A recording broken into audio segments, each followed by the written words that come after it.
biggest thing that we learned about our group, Ryan, is how resilient of a group we have, but also, I would also say the depth that we have, seeing some of the guys put in a lot of work, and we can see the intensity, the repetition really starting to come out and come to play to where they're learning everything systematically, they're applying everything that we want them to be able to do fundamentally, and they're putting themselves in a position where they're saying, Coach, I can be trusted and you can put me in a football game. Rick? When you first came to campus, you talked a lot about player-led mentalities, getting the guys in the room and having them sort of coach each other, follow each other's instructions. How have you seen that sort of just grow throughout the summer and throughout fall camp, and how that's kind of leading you into the season right now? It's been really good being able to see the evolution of leadership happening within our room and within our football team as a whole. When you can see the players holding each other accountable, you can see the players wanting to be held accountable, and you can see the players doing extra things and extra small little things, that lets you know that the player-led mentality is beginning to kick in and continuing to kick in. So we've definitely been pleased thus far with a lot of the mentality and the thinking and the actions that the players have been coming up with thus far. And they've really done a great job of really taking our lead and doing what we're asking them to do. Thanks. Coach, a lot of times the discussion with Keenan Peely is his age, the whole uncle grandpa thing that the title you gave him. But what do you anticipate he's going to bring to the field for you? He's only played part of one game, and you haven't coached him in the game. Well, on the field, Keenan Peely, what do you anticipate? We anticipate someone who's going to be very active, very aggressive, and someone who's going to be running sideline to sideline. Someone who will be making all kind of plays, and everyone will know where number 11 is on the football field. That's kind of our vision that we want to create him. And the one thing that allows us to be able to do that is that's what he's shown thus far, and he's got the capabilities of being able to do that. And it's our responsibility to push him to where he can be one of the best linebackers in the country, and he can be that and do that for sure. Brent?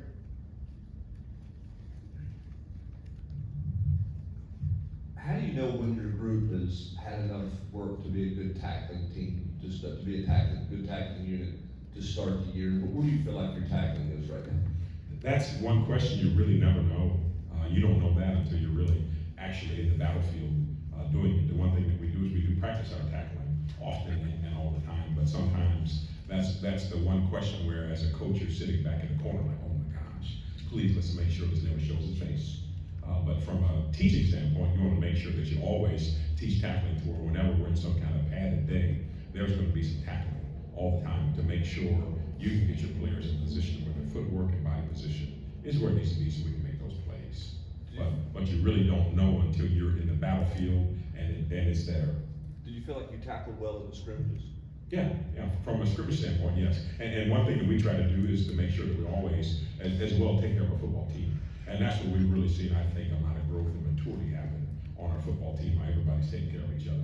And when you have a chance to make your tackles, it's literally one shot, one kill mentality, to where you're making your tackles, you're doing what you're supposed to do, and you're making the play you're supposed to make a good point of attack. Ryan, then Rob?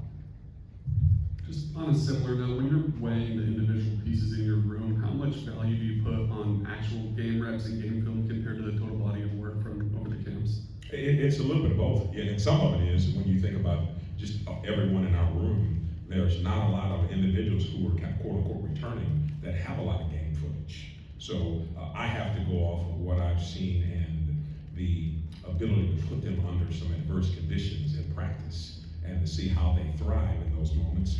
And that literally gives us a lot of trust in them. And also I want to let them know, hey, I trust you and you're going to go into the battlefield, you're going to do well. It's our job as coaches also to be able to breathe confidence into them to where there's no uncertainties from their standpoint when they hit the field also.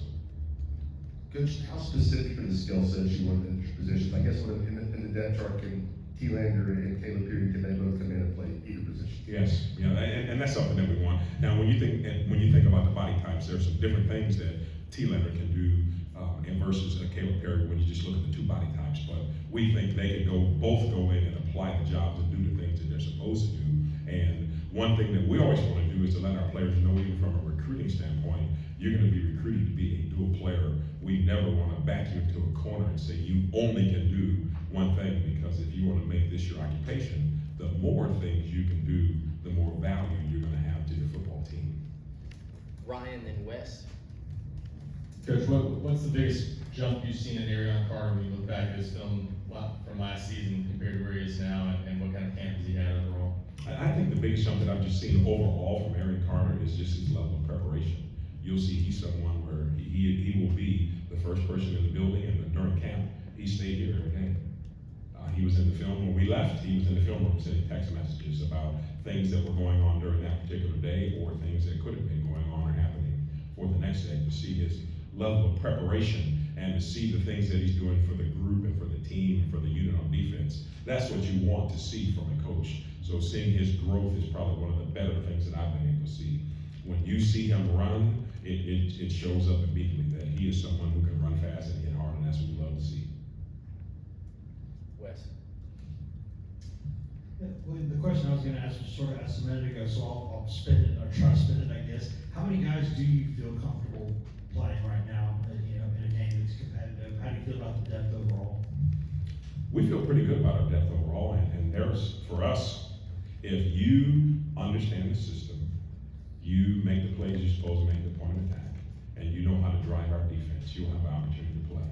And what I would love to be able to do is to make sure we can play five, six players, and that's historically what I've been able to do, is to make sure that from a preparation standpoint, that number of guys have been prepared, and that number of guys have played, and they all have a specific role. It may be someone comes in when it's third down and long, someone comes in when it's third down and short, someone comes in goal line short yardage, but being able to give those guys what you would say hope, because if you know that you're going to be going to the football game, how much more are you going to be ready when it comes to your level of preparation? So when you do that for them, they're going to give it back to you in return. So I would love to be able to make sure from a group standpoint that we play. If you have a uniform on and you're ready to play, you're going to have a chance to play. We've talked a lot about Edwin Spillman throughout camp. How has he continued to progress, and what role do you see him playing on Saturdays? Edwin is definitely progressing very well. He is someone, when you talk about being able to stuff and stop the run, that his body type fits exactly just that. He does not get moved when he's in there fitting. As a player who's learning and growing, it's great to see the things that he does on special teams. So he is someone, he has a great role in our room, and it's awesome to see him learning every day. It's actually special to see him coming on with his smile, and he's learning. And when you have Keenan Pidley and Arion Carter putting you up under their wing, you can only go up. So it's great to see him continue to excel. Casey, then Frank. You talked a little bit about Keenan.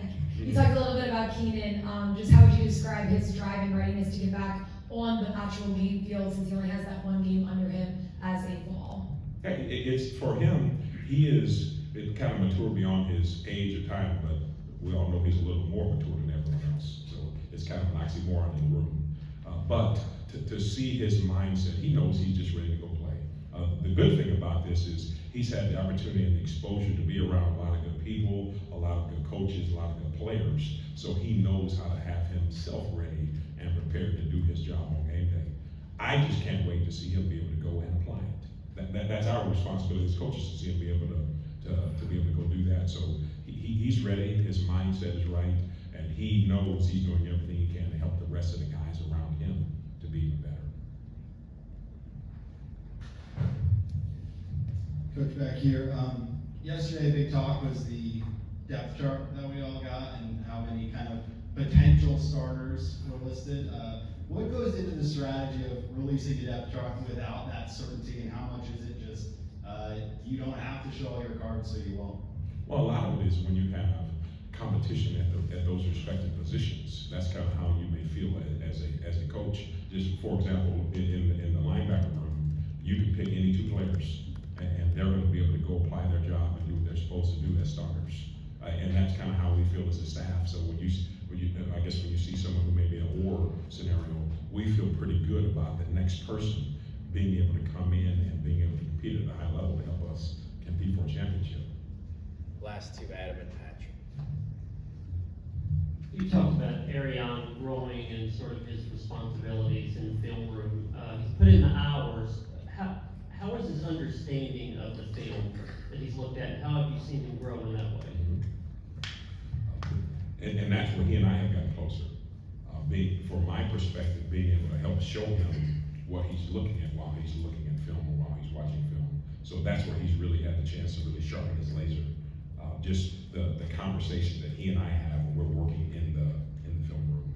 And that's literally where he's taken a lot of big jumps, just because now he's understanding how to look at the film, what he's looking at, what he's looking for, what's the situation that's going on and presenting himself on the field. So that's where he's really kind of matured himself here over the last 7 months. Coach, what are some things that stand out about Chattanooga on offense, and what are you guys as a staff emphasizing to your team, your defense this week? Say it again, you said? Just what stands out about Chattanooga on offense, and what are you guys, Oh, Chattanooga on what are you offense. guys emphasizing your defense this week? And what I think some of the things we talked about earlier, when you come into week one, the biggest thing you have to do is make sure you keep a lot of focus on your football team. Because from a fundamental standpoint, that's what the blocking and tackling always kind of shows up. So we've kind of really put a lot of the emphasis on us being able to make our plays at the point of attack. The one thing that we see that is fairly similar is you look at our offensive structure and scheme here at Tennessee and their offensive structure and scheme. It's all very, very, very similar. So we've been able to get a multitude of kind of the practicing when we're going against our offense. So that's been something that's been able to help us. We know that they're a very good, mature, they have a very good, mature quarterback who's going to lead them. We know they have some new players at some of the big skill positions, like at the tight end, he's a returning guy. Running backs are going to be fairly new, so you don't know what you're going to get there. And from a receiver standpoint, we know there's some guys that the quarterbacks love to throw to. So we have to make sure that we're on our game and we apply all of our fundamentals coming into game one. The thing we're really focusing on is make sure we don't lose sight of us. Thank you, Coach. We'll have You're welcome. Ariana Carter